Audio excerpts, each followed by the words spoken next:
যেরো ছাত্রীগণ জায়গায় যে অধ্যায় আলোচনা করবো সেটা হচ্ছে ক্লাস 9 পুষ্টি। তাদের কি পুষ্টি প্রক্রিয়াটা কি? আমাদের যে জীবনে অনেকগুলো প্রক্রিয়া আছে যেগুলোর মাধ্যমে আমাদের জীবনটা সঞ্চালিত হয়। যেমন কি কি? যেমন যদি উদ্ভিদের ক্ষেত্রে দেখি তাহলে দেখা যায় সালোক সংশ্লেষ একটা প্রক্রিয়া, যেটা যদিও প্রাণীদের ক্ষেত্রে নয়, কিন্তু এছাড়াও কয়েকটা প্রক্রিয়া আছে যেগুলো গুরুত্বপূর্ণ, যেটা উদ্ভিদ ও প্রাণী উভয় দেহের ক্ষেত্রে গুরুত্বপূর্ণ। যেমন শ্বসন প্রক্রিয়া, পুষ্টি,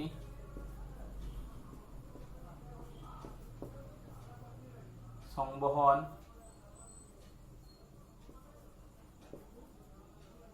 রেচন,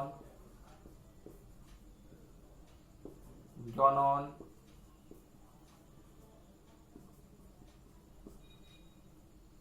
উদ্দীপনায় সাড়া দেওয়া প্রভৃতি।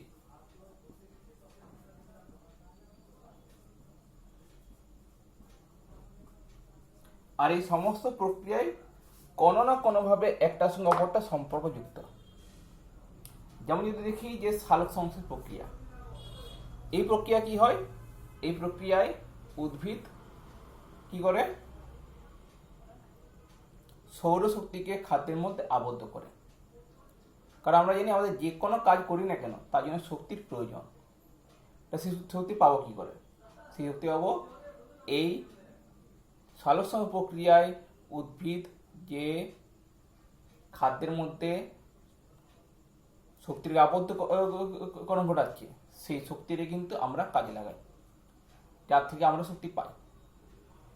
শোষণ প্রক্রিয়া কি হয়? শোষণ প্রক্রিয়া সেই শক্তির মুক্তি ঘটে, অর্থাৎ যে শক্তিটি উদ্ভিদ খাদ্যের মধ্যে আবদ্ধকরণ ঘটিয়েছিল সেই শক্তির মুক্তি হচ্ছে শোষণ প্রক্রিয়ায়। কিন্তু এই শক্তির মুক্তি তো এত সহজে করতে পারে না। কেন? তার কারণ কি? কারণ হচ্ছে সালোক সংশ্লেষ প্রক্রিয়ায় উদ্ভিদ কি করে? যে খাদ্য তৈরি করে সেটা হচ্ছে সরল খাদ্য। এখন এই সরল খাদ্যের একটা অংশ নিজেদের কাজে লাগিয়ে, যার থেকে তারা নিজের শক্তি পায়, সেটা কাজে লাগিয়ে বাকি খাদ্য উদ্ভিদ কি করে? জটিল খাদ্যে রূপান্তর করে দেয়। অর্থাৎ বাকি খাদ্যটি তাদের শরীরে জটিল খাদ্যরূপে সঞ্চিত থাকে। আমরা যে খাদ্যটা খাই সেটা হচ্ছে সেই জটিল খাদ্য, কিন্তু সেই জটিল খাদ্য থেকে শক্তি উৎপন্ন হতে পারে না, কারণ সেই জটিল খাদ্য সহজে ভাঙতে পারে না। উদ্ভিদ যেমন সালোক প্রক্রিয়ায় জল আর কার্বন ডাই অক্সাইডের সাহায্যে সরল শর্করা খাদ্য গ্লুকোজ তৈরি করে, একে শোষণ প্রক্রিয়ায় কি হয়? গ্লুকোজ ভেঙে, যেমন শর্করার ক্ষেত্রে গ্লুকোজ, বা প্রোটিনের ক্ষেত্রে অ্যামাইনো অ্যাসিড, বা ফ্যাটের ক্ষেত্রে ফ্যাটি অ্যাসিড, এই সরল অংশগুলো ভেঙে গিয়ে কি হয়? অক্সিজেন দ্বারা জারিত হয়ে সেখানে কি দেখা যায়? শক্তি উৎপন্ন হয়। কিন্তু যে খাদ্যটি আমরা খাচ্ছি সেটা কিন্তু এই সরল খাদ্য নয়, সে জটিল খাদ্য। যেমন শর্করার জটিল রূপ আছে, বিভিন্ন রকম কার্বোহাইড্রেট, যেগুলো আমরা খাদ্যরূপে গ্রহণ করি। আবার অ্যামাইনো অ্যাসিড, যে তার রূপ হচ্ছে প্রোটিন, জটিল জটিল জটিল জৈব যৌগ। ফ্যাটি অ্যাসিড, গ্লিসারল, ফ্যাট, এগুলো। তাহলে এগুলোকে ভাঙার দরকার, কারণ এগুলো না ভাঙলে সেখানে শক্তি উৎপন্ন হতে পারে না। আর এই ভাঙার যে প্রক্রিয়াটা, ভেঙে পর, আর শুধু ভাঙলে তো হবে না, ভাঙার পর কি দরকার? ভাঙার পর যে খাদ্যটা পাওয়া যাচ্ছে সেই খাদ্যটা যে নির্দিষ্ট অঙ্গে পৌঁছাতে হবে। তাহলে এই যে ভেঙে পর নির্দিষ্ট অঙ্গে পৌঁছানো, এই যেরকম যে প্রক্রিয়াটা যে ঘটছে পুরো, যার ফলে কি হচ্ছে? যার ফলে যে শ্বসন প্রক্রিয়ার আগে পর্যন্ত কাজগুলো সব সম্পন্ন হচ্ছে, অর্থাৎ শক্তি উৎপন্নের হওয়ার আগে পর্যন্ত যে কাজগুলো সম্পন্ন হচ্ছে, তা সেই প্রক্রিয়াগুলোকেই মোট মিলে হচ্ছে পুষ্টি। যার ফলে কি দেখা যায়? যার ফলে আমাদের শরীরে শক্তি উৎপন্ন হয়,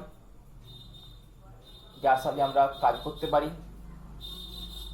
এছাড়াও আমাদের শরীরে ক্ষয়পূরণ ঘটে। ক্ষয়পূরণ মানে কি? যেমন দেখা যায় অনেক কাটা গেলে কি দেখাবে, যে সেখানে আবার কিন্তু কিছুদিন পর সে জোড়া লেগে যায়। কেন জোড়া লাগে? কারণ কাটা জায়গায় কি দেখা যায়, সেখানে কোষগুলো বিভাজিত হয়ে নতুন কোষ তৈরি করে। কিন্তু এর জন্য শক্তি প্রয়োজন, যেটা সেই খাদ্য থেকে পাচ্ছি। তাহলে এই ক্ষয়পূরণের জন্য শক্তি প্রয়োজন, আর শক্তির জন্য কি দরকার? যে পুষ্টি প্রয়োজন। তাহলে ক্ষয়পূরণ, রোগ প্রতিরোধ ক্ষমতা গড়ে তোলা, এই সব কাজ কিন্তু হয় পুষ্টির মাধ্যমে। তাহলে এই পুষ্টির ক্ষেত্রে কি দেখা যায়, এই পুষ্টি হয় দু রকমের, একটা হচ্ছে উদ্ভিজ পুষ্টি বা হচ্ছে সবজ পুষ্টি, আর একটা পরাভোজী পুষ্টি।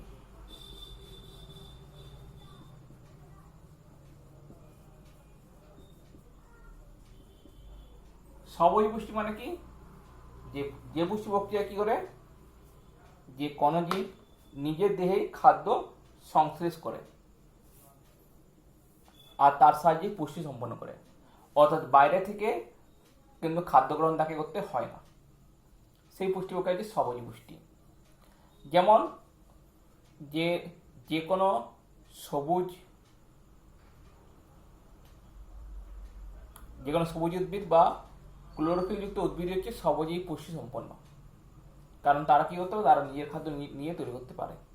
এছাড়া কিছু কিছু নিম্ন শ্রেণীর প্রাণী আছে, যেমন ইউগ্লিনা, ক্রাইসিনিয়া, এদের দেহে ক্লোরোফিল থাকায় এরা সবজ পুষ্টি সম্পন্ন। এছাড়া কিছু ব্যাকটেরিয়া আছে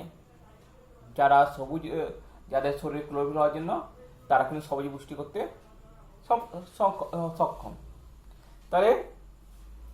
তাহলে এরাই কিন্তু হচ্ছে সবজ পুষ্টি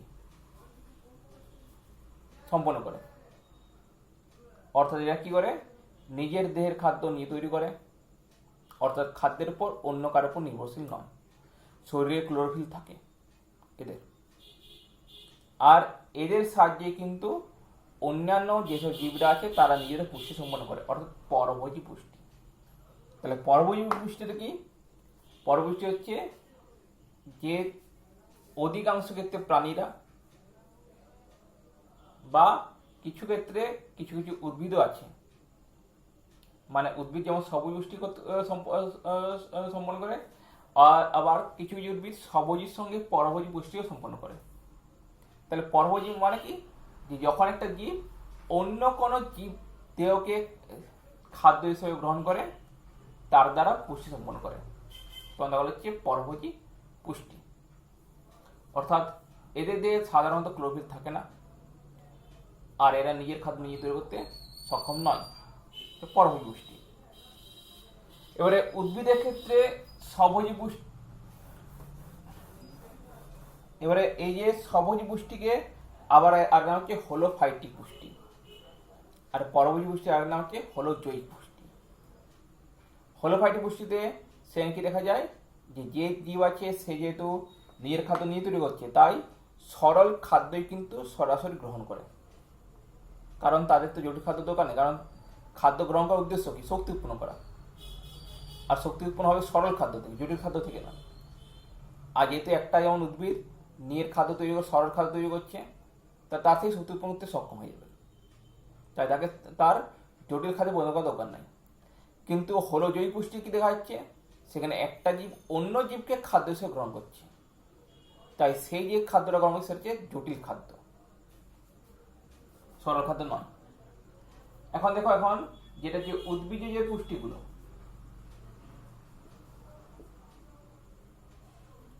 আগে হলো উদ্ভিজ পুষ্টি সাধারণত হচ্ছে সবজ পুষ্টি, তবে সবজের সঙ্গে কিছু ক্ষেত্রে পরভোজ পুষ্টি হয়। পরভোজ পুষ্টি যেমন হচ্ছে মৃত জীবীয় পুষ্টি,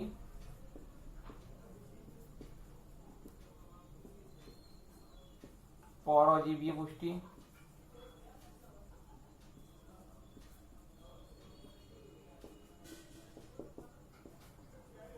মিথজীবী পুষ্টি আর এই পতঙ্গভুক।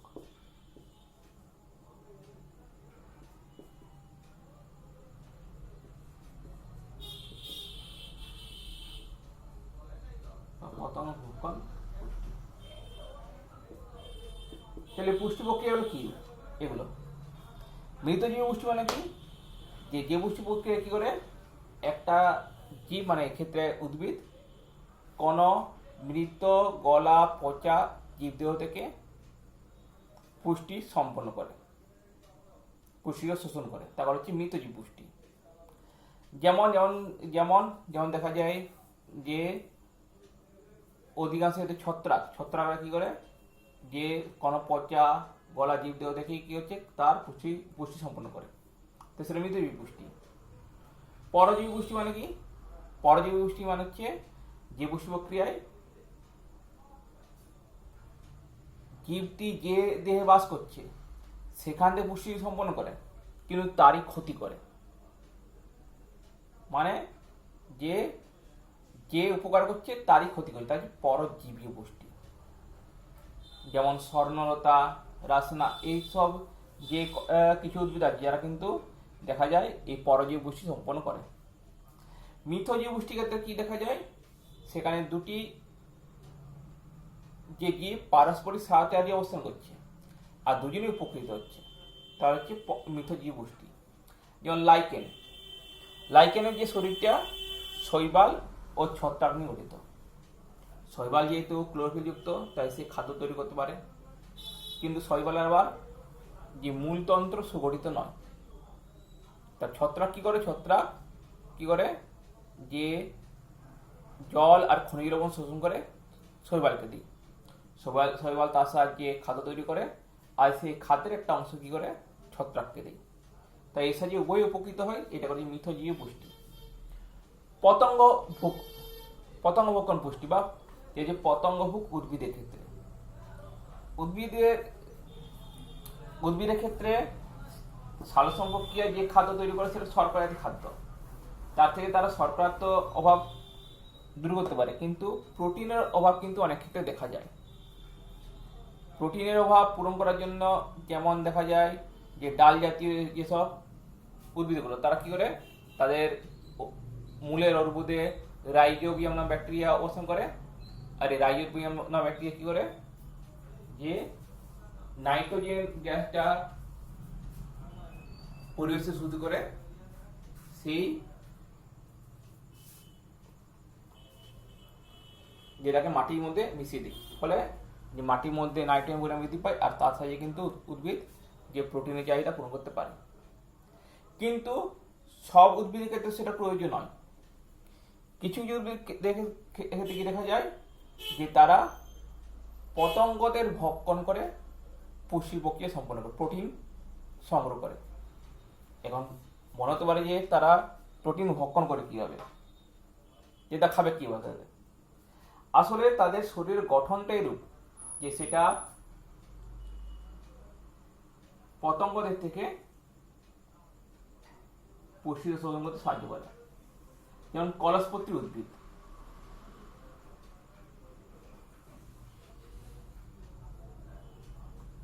এটা কি দেখা যায়, এদের যে শরীরটা হয় কলসির মতো অনেকটা, তাহলে কলসির মতো হওয়ার জন্য কি দেখা যায়,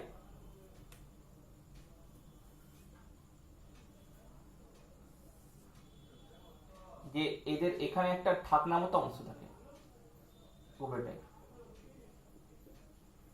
যেটা পিচ্ছিল রস থাকে। কোন পতঙ্গ যখন এখানে যখন বসে তখন কি দেখা যায়, সে পিছলে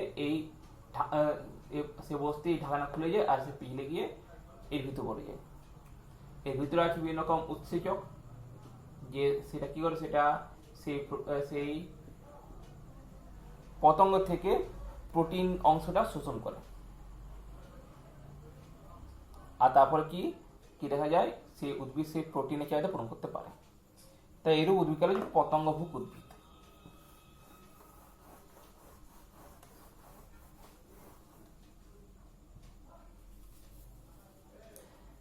প্রাণীদের ক্ষেত্রে কি দেখে? প্রাণীদের ক্ষেত্রে একই রকম, যে পরজীবী, মৃতজীবী, মিথজীবী এগুলো দেখা যায়।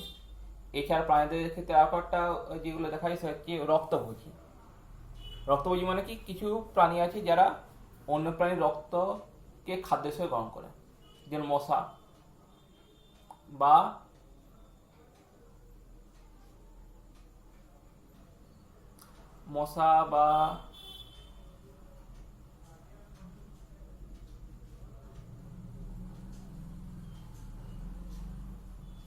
এই মশা এখন আটটা নাম মনে পড়ছে না। এটা হচ্ছে কপ্রোফেগি। কপ্রোফেগি মানে কি? যেসব প্রাণী কি করে নিজের মলকে বা অন্য প্রাণীর মলকে খাদ্য হিসেবে গ্রহণ করে, যেমন শূকর বা বাচ্চা হাতি, এরা যে অন্য কারোর মল বা নিজের মলকে খাদ্য হিসেবে গ্রহণ করে, তাই এটাকে বলা হচ্ছে কপ্রোফেগি। এবার আমরা দেখি যে পুষ্টির পর্যায় কি কি। পুষ্টির পর্যায় উদ্ভিদের ক্ষেত্রে সাধারণত দেখা যায়, উদ্ভিদ মানে সবুজ উদ্ভিদ, এদের ক্ষেত্রে দেখা যায় পুষ্টি পর্যায় হচ্ছে দুটি, একটা সংশ্লেষ আর একটা আত্তীকরণ। প্রাণীর ক্ষেত্রে পুষ্টি পর্যায় হচ্ছে পাঁচটি: খাদ্য গ্রহণ, পরিপাক, শোষণ, আত্তীকরণ আর বহিষ্করণ।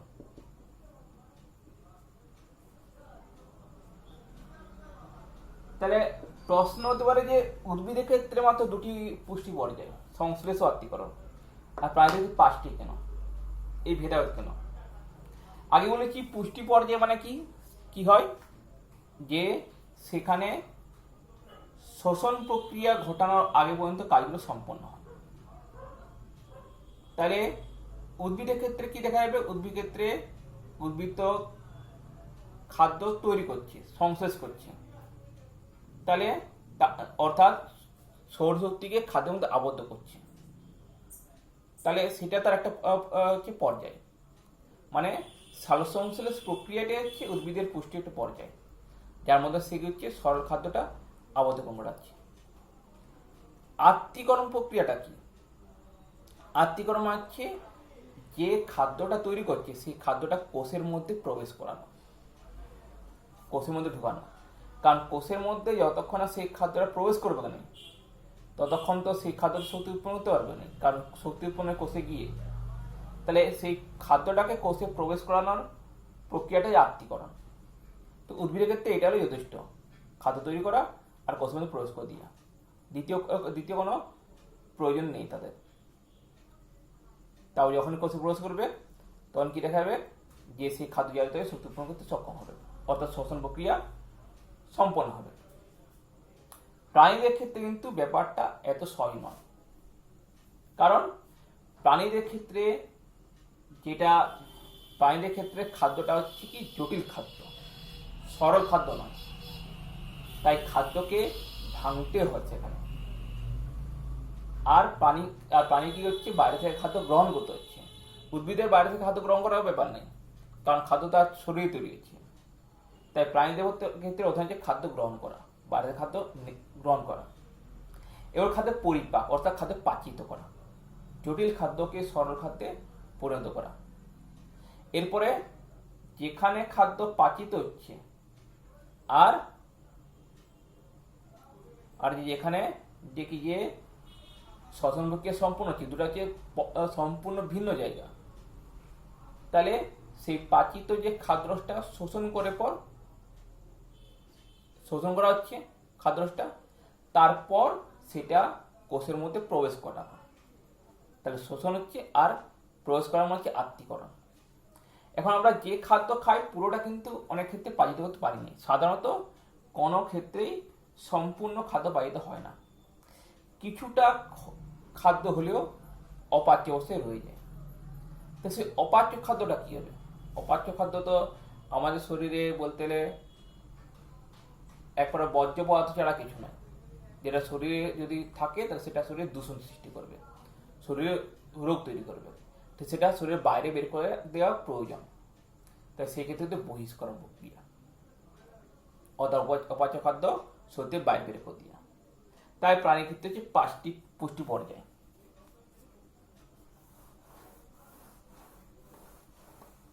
প্রাণীদের ক্ষেত্রে 5টি পুষ্টি পর্যায়, তাই এই পুষ্টি প্রক্রিয়া সম্পন্ন করার জন্য প্রাণীদের একটি সুগঠিত পুষ্টিতন্ত্র থাকে। তাহলে এই যে পুষ্টিতন্ত্রটি কি কি অংশ নিয়ে গঠিত, কিভাবে হয়, সেটা এখন যে আমাদের আলোচ্য বিষয়।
যে দেখো, এটা হচ্ছে আমাদের শরীরের পাচনতন্ত্র, পুষ্টিতন্ত্র, যার মাধ্যমে কি হচ্ছে আমাদের শরীরে পুষ্টি প্রক্রিয়া সম্পন্ন হয়।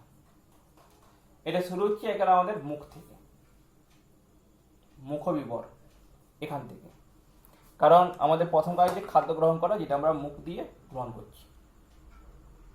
এবার মুখ দিয়ে খাদ্য গ্রহণ করার পর কি হয়? মুখ দিয়ে খাদ্য গ্রহণ করার পর সঙ্গে সঙ্গে কি আমরা মুখ দিয়ে গেলে যে গলায় প্রবেশ করাই? না, তা হয়নি। প্রথম কি দেখা যায়, খাদ্যকে চিবাই। খাদ্য কি হচ্ছে? চিবাই। কেন চিবাই? কারণ খাদ্যকে চিবালে কি হচ্ছে, যে বড় বড় খাদ্যের টুকরোগুলো ছোট ছোট খাদ্যে পরিণত হচ্ছে, ফলে সেটি গিলতে সুবিধা হয়।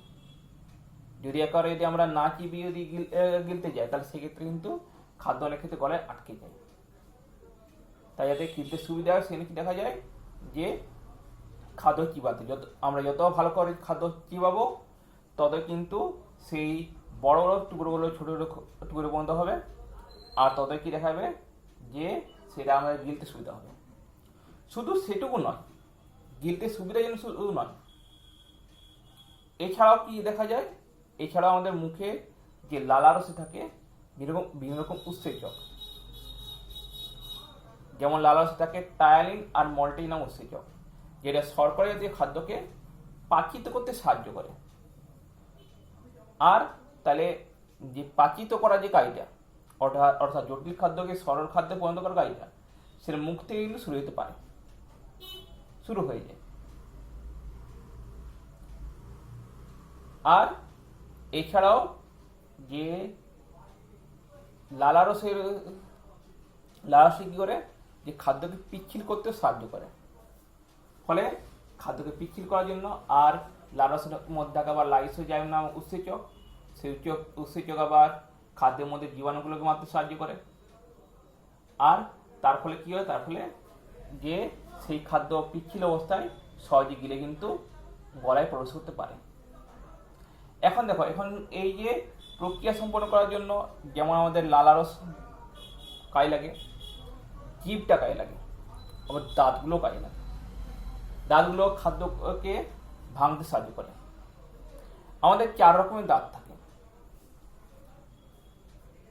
দাঁতগুলো হচ্ছে ইনসিজার, ক্যানাইন, প্রিমোলার আর মোলার। এই যে 4 ধরনের দাঁতের দন্ত সংকেত আছে। আমরা জানি আমাদের 2টো পাটি দাঁতের, প্রতি পাটিতে থাকে 16টি করে দাঁত, মোট 32টি। যদি আমরা একটা পাটিকে আবার অর্ধেক করে যদি মাঝ বরাবর যদি ভেঙে দিই, অর্থাৎ যদি এরকম করে থাকে দাঁতের পাটি, যদি মাঝ বরাবর এরকম করে দিই ভাঙি, তাহলে একটা পাটি একটা দিকে থাকবে 8টি করে দাঁত। এই 8টি দাঁতের মধ্যে ইনসিজার দাঁত থাকে, প্রথমে হচ্ছে ইনসিজার, সেটা হচ্ছে দুটি। তারপর আসছে যে ক্যানাইন, ক্যানাইনটা হচ্ছে যেটা অপেক্ষাকৃত বড় লম্বা দাঁতটা, ক্যানাইন, সেটা একটি। তাও থাকছে প্রিমোলার, যেটি হচ্ছে তিনটি, আর তা হচ্ছে মোলার, যেটা দুটি। তাহলে এইভাবে দাঁতগুলো থাকে, যেটা কি করে, যেগুলো ইনসিজার সেটা কি, সেটা দেখি যে খাদ্যকে কাটতে সাহায্য করে, ক্যানাইনটা ছিঁড়তে সাহায্য করে, আর প্রিমোলার মোলারটা কি হচ্ছে, চিবাতে সাহায্য করে। তাই দেখবে যখন আমাদের খাদ্যে যেমন প্রয়োজন পড়ে সেই অনুযায়ী কিন্তু আমরা খাদ্যকে সেই জায়গায় পৌঁছে দিই, নিজেরও জানতি কিন্তু পৌঁছে দিই। আর খাদ্য সেরকমভাবে কিন্তু যে কাটা ছেঁড়া বা চিবানো কাজটা হয়। এরপর এইসব কাজ হওয়ার পর সেই খাদ্য গেলার জন্য এখানে থাকে কি, বিভিন্ন পেশি থাকে, যেটা যে পেশিগুলো কি হচ্ছে, যে সংকোচন প্রসারের মাধ্যমে খাদ্য পৌঁছে যায় এই যে গলবিলির মধ্যে, এই লম্বা যে জায়গা হচ্ছে খাদ্যনালীর মধ্যে, খাদ্যনালী বা গ্রাসনালী, এটা পৌঁছে যায়। এবারে এখানে খাদ্যের কিছু ঘটনা এরপর যাচ্ছে পাকস্থলীতে, খাদ্যটি যেখানে খাদ্যের প্রথম পরিপাক শুরু হয়। মুখে পরে মুখে কিছু খাদ্য পরিপাক হয়, এবার হচ্ছে যে পাকস্থলীতে। তার পাকস্থলীতে পরিপাকের পাকস্থলী আছে তিনটি অংশ। প্রথম হচ্ছে হৃদ পাকস্থলী, তারপর হচ্ছে যেটা হৃদপিণ্ডের কাছে অংশ, এটা আছে যে দেহ পাকস্থলী, আর একটা যে প্রণালিকা পাকস্থলী।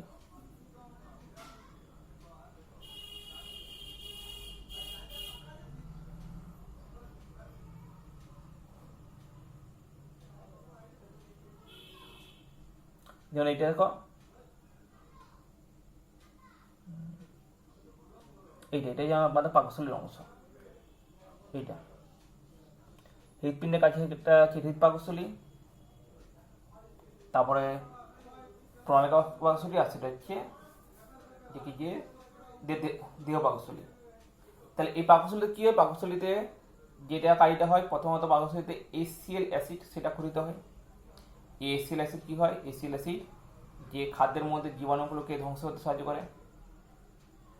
এছাড়া যে এর মধ্যে প্রোটিন আর ফ্যাট পরিপাকের উৎসেচক থাকে, ফলে এই পাকস্থলীতে প্রোটিন আর ফ্যাট জাতীয় খাদ্যগুলো পাচন ঘটে। পাকস্থলীর কাছেই আছে যকৃৎ, লিভার। এই লিভারটা কিন্তু একটা গুরুত্বপূর্ণ অংশ। অনেক ক্ষেত্রে দেখবে যে যদি লিভার যদি খারাপ হয়ে যায়, তাহলে কিন্তু কি দেখা যায়, যে খাদ্য পাচনের নানা রকম সমস্যা দেখা যায়। তাই লিভারটা হচ্ছে খুবই গুরুত্বপূর্ণ। কেন গুরুত্বপূর্ণ? কারণ লিভার একদিকে ফ্যাট জাতীয় খাদ্যকে পরিপাকে সাহায্য করে, ফলে ফ্যাট জাতীয় খাদ্যকে যদি পরিপাক হয়, তাহলে লিভার যদি সুস্থ থাকে, তাহলে ফ্যাট কিন্তু যে শরীরে সহজে জমে না। আর এখানে প্রোটিন আর শর্করা জাতীয় খাদ্য তৈরি হয়।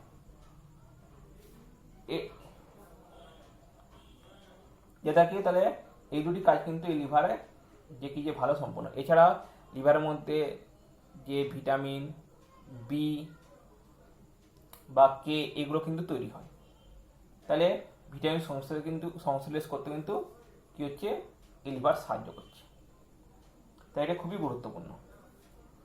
এরপর দেখো, এরপরে পাকস্থলীর পর যেটা গুরুত্বপূর্ণ অংশ আমাদের শরীর, সেটা হচ্ছে যে যেখানে যে খাদ্য, সেটা হচ্ছে ক্ষুদ্রান্ত।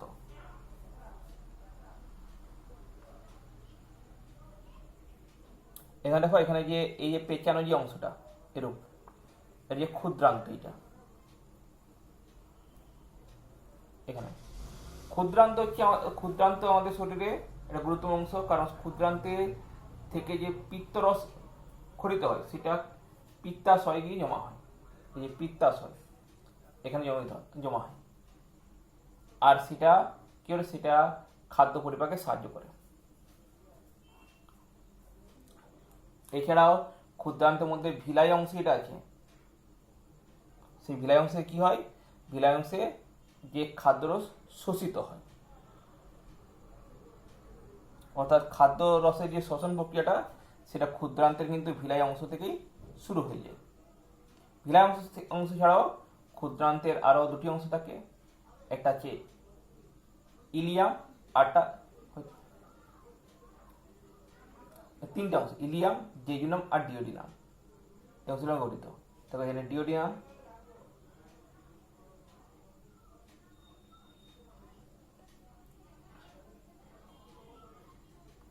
বাকি অংশগুলো এখানে দেখানো নেই।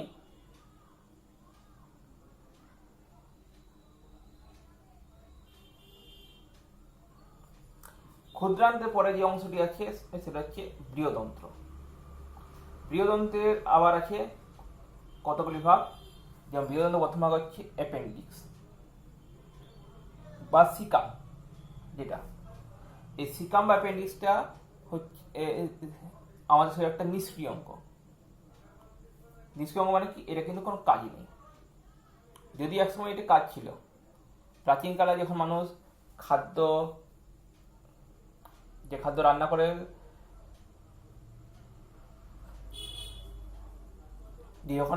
করে খেতে শিখেনি, যে তখন কিন্তু এই অ্যাপেন্ডিক্স অংশটি ছিল সক্রিয়।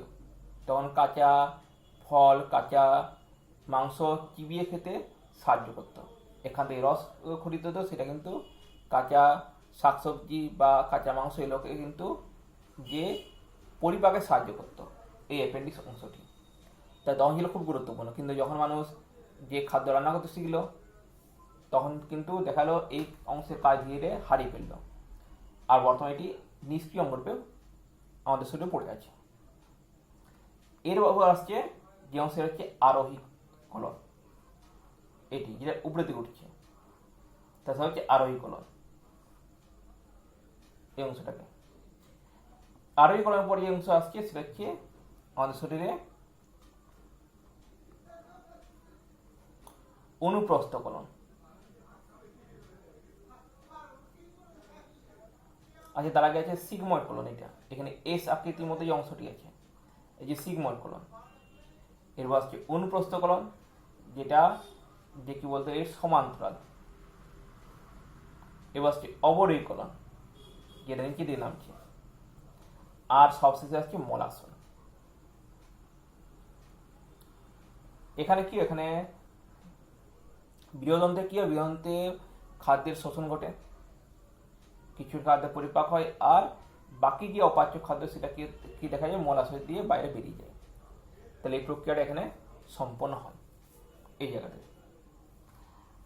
আমাদের যেসব শরীরে গ্রন্থি আছে যেখান থেকে রস খরিত হয়ে কি হচ্ছে খাদ্য পরিপাকে সাহায্য করে, তার মধ্যে একটি যেটা গ্রন্থি, তার মধ্যে যে গ্রন্থিগুলো গুরুত্বপূর্ণ আমাদের মধ্যে হচ্ছে লালা গ্রন্থি। লালা গ্রন্থি আমাদের আছে 3 জোড়া। এক জোড়া আছে প্যারোটিড গ্রন্থি, এক জোড়া আছে সাবলিঙ্গুয়াল গ্রন্থি, আর এক জোড়া আছে সাবমেন্ডিবুলার গ্রন্থি। এই 3 জোড়া গ্রন্থি কি হচ্ছে, আগে বললাম যেখান থেকে লালা রস খরিত হয় খাদ্যের মধ্যে জীবাণু ধ্বংস করতে, খাদ্যকে দিকে পরিপাকে সাহায্য করতে, কারণ সেখান থেকে টাইলিনা মল্টিনা ওষুধ খরিত হয়। আর এছাড়াও যে সেখানে লালা রসটা খাদ্যকে মন্ডে পরিণত করতে, যাতে সেটা যে গিলতে সুবিধা হয়, সেটা কিন্তু সাহায্য করে। এই গিলার প্রক্রিয়াটাকে বলা হচ্ছে গলাধকরণ প্রক্রিয়া। এছাড়া আমাদের হচ্ছে অগ্নাশয় গ্রন্থি।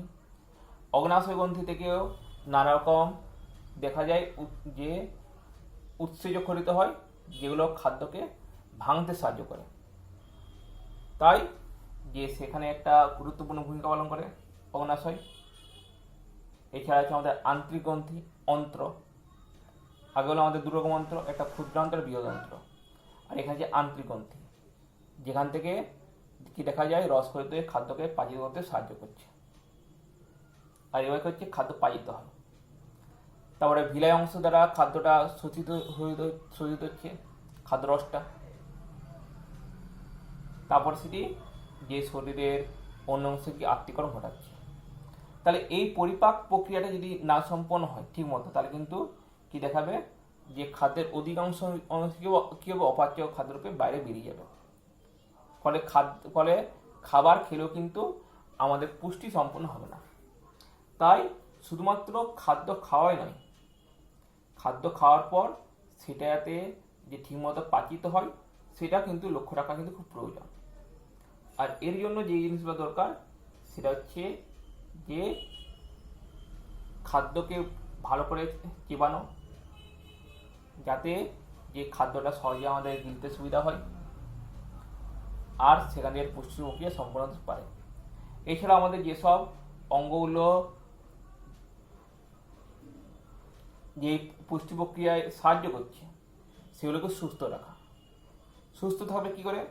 সুস্থ থাকবে তখনই যদি আমরা ঠিকমতো পরিমিত হারে যে খাদ্য গ্রহণ করি, অতিরিক্ত নয় বা অত্যন্ত কমও নয়, আর তার সঙ্গে রীতিমতো ব্যায়াম চর্চা করতে যদি করি, কারণ ব্যায়ামের মাধ্যমে কী হয়, এই অঙ্গগুলো সুস্থ থাকে। অনেক ক্ষেত্রে দেখা যায় আমাদের নিজস্ব কিছু দোষে এই অঙ্গগুলো কিন্তু যে ক্ষতিগ্রস্ত হয়, যেমন যে ধূমপান করা বা মদ্যপান করা, এগুলো কিন্তু এই অঙ্গগুলোকে ক্ষতিগ্রস্ত করে। যেমন মদ্যপান করলে আমাদের যে লিভারটা দেখা যায় অনেক ক্ষেত্রে অনেক ক্ষতিগ্রস্ত হয়, আর তার ফলে কিন্তু যে খাদ্য পরিপাকে অত্যন্ত সমস্যা দেখা দেয়। তাই সেদিকে আমাদের কিন্তু অবশ্যই খেয়াল রাখা উচিত। আজকের জন্য এতটাই থাক। পরের ভিডিওতে যে উৎসেচক বলতে কি বোঝায়, এছাড়াও বিপাক ক্রিয়া, আত্তীকরণ, এগুলো সম্বন্ধে আলোচনা করব। যদি ভিডিও ভালো লেগে থাকে লাইক করবে, শেয়ার করবে, সাবস্ক্রাইব করবে। আর যদি পছন্দ থাকে, কিছু পরামর্শ থাকে, তো অবশ্যই কমেন্ট বক্সে কমেন্ট করে জানাবে। আজকের জন্য এখানে শেষ। নমস্কার।